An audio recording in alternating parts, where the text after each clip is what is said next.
বাংলার বিনোদন, বাংলার আবেগ, শুধুই ক্লিক। ডাউনলোড নাও।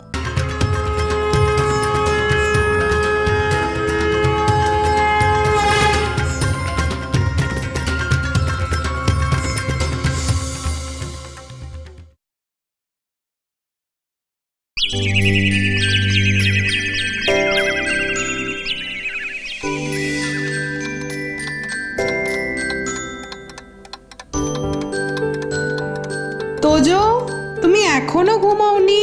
আমি কিন্তু বুঝতে পারছি সব। বইপত্র গুছিয়ে রাখো আর তাড়াতাড়ি শুয়ে পড়ো কিন্তু। হ্যাঁ মা, এক্ষুনি সব করছি।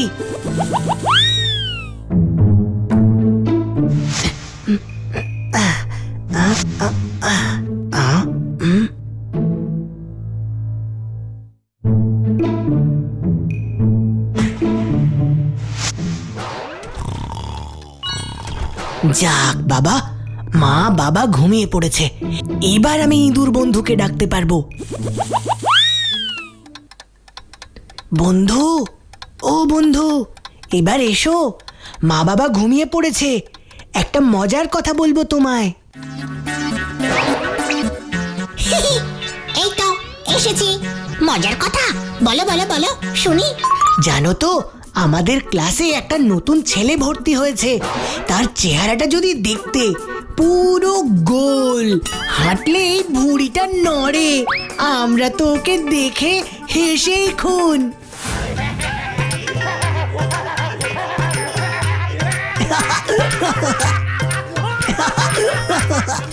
না না না না না তোজো বাবু, কাজটা মোটেই ঠিক করনি।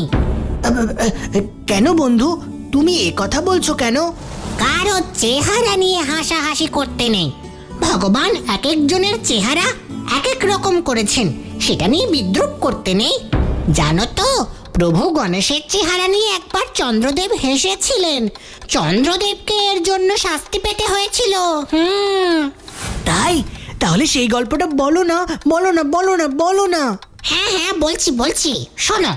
দেবরাজ ইন্দ্র একবার এক রাজকীয় খাবার দাবারের আয়োজন করেছিলেন। সব দেবতাদের তিনি ইন্দ্রলোকে নিমন্ত্রণ করেছিলেন। প্রভু শিব, মাতা পার্বতী, ব্রহ্মা, বিষ্ণু, কার্তিক, লক্ষ্মী, সরস্বতী, সব দেবদেবীরা তাঁদের বাহনে চড়ে ইন্দ্রলোকের দিকে যাত্রা শুরু করেন। শিব পার্বতী ষাঁড়ের পিঠে, লক্ষ্মী পেঁচার পিঠে, কার্তিক ময়ূরের পিঠে, সরস্বতী হাঁসের পিঠে, ব্রহ্মা রাজহাঁসের পিঠে, বিষ্ণু গরুর পাখির পিঠে চড়ে ইন্দ্রলোকের দিকে চলেছেন। কিন্তু একমাত্র প্রভু গণেশ তখনও যাত্রা শুরু করতে পারেননি, কারণ তার ইঁদুর মানে আমার পিঠে ঠিকঠাক ভাবে উনি বসতেই পারছেন না। মুশিক, আজ তোমার হলো কি? সবাই তো যাত্রা শুরু করে দিয়েছে, আমি তো এখনো এখানেই রয়ে গেলাম।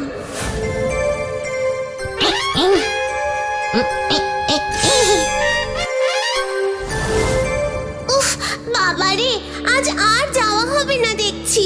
এতক্ষণে হয়তো সবাই পৌঁছে গেছে। তুমি আমাকে নিমন্ত্রণটা খেতে দেবে না? কত ভালো ভালো খাবার হবে। সময় মতন না পৌঁছলে তোমারও কিন্তু ভালো খাবারগুলো খাওয়া হবে না। আরে আমি কি করব, চেষ্টা তো করছি। তুমিও একটু ঠিক হয়ে বসার চেষ্টা করো।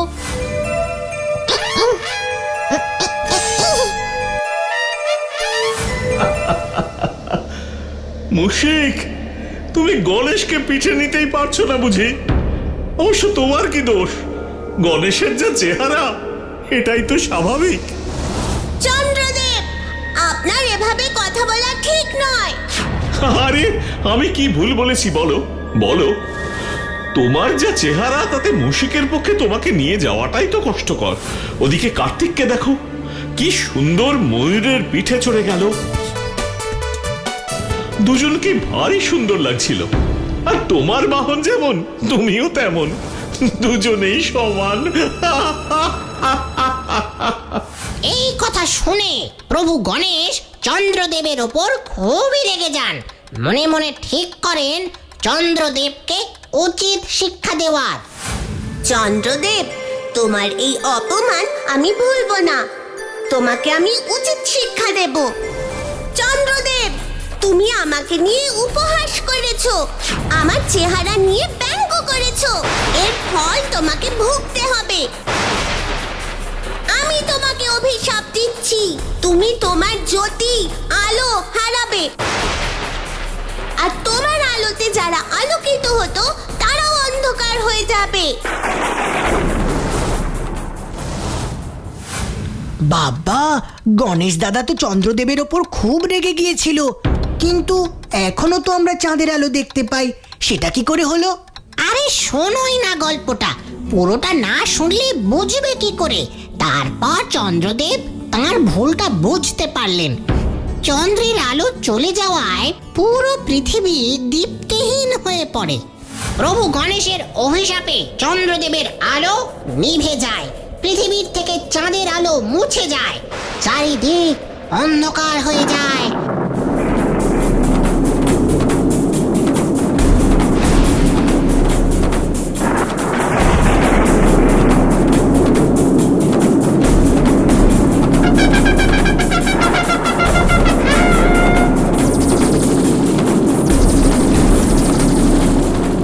চন্দ্রদেব তার ভুল বুঝতে পেরে প্রভু গণেশের কাছে ক্ষমা প্রার্থনা করেন।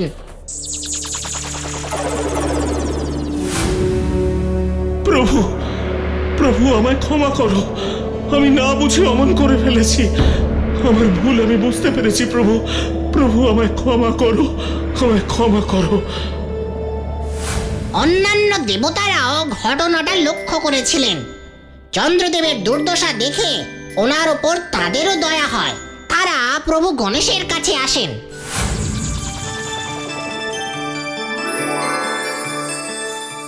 গণেশ, চন্দ্রদেব তার নিজের ভুল বুঝতে পেরেছেন, দয়া করে ওকে এবারের মতন ক্ষমা করে দাও। হ্যাঁ গণেশ, চন্দ্রদেবের আলো না থাকলে সারা পৃথিবী অন্ধকার থাকবে, তুমি দয়া করে চন্দ্রদেবকে ক্ষমা করে দাও। সবার অনুরোধে প্রভু গণেশের মন নরম হয়, প্রভু গণেশ চন্দ্রদেবকে ক্ষমা করেন। ঠিক আছে, আমি চন্দ্রদেবকে ক্ষমা করছি, কিন্তু আমার অভিশাপ আমি পুরো ফিরিয়ে নিতে পারবো না, কিছুটা পরিবর্তন করে নিতে পারি। বেশ বেশ, তোমার যেমন ইচ্ছে প্রভু। চন্দ্রদেব, আপনি 15 দিনের জন্য আলো ফিরে পাবেন, আর 15 দিন অন্ধকারে থাকবেন।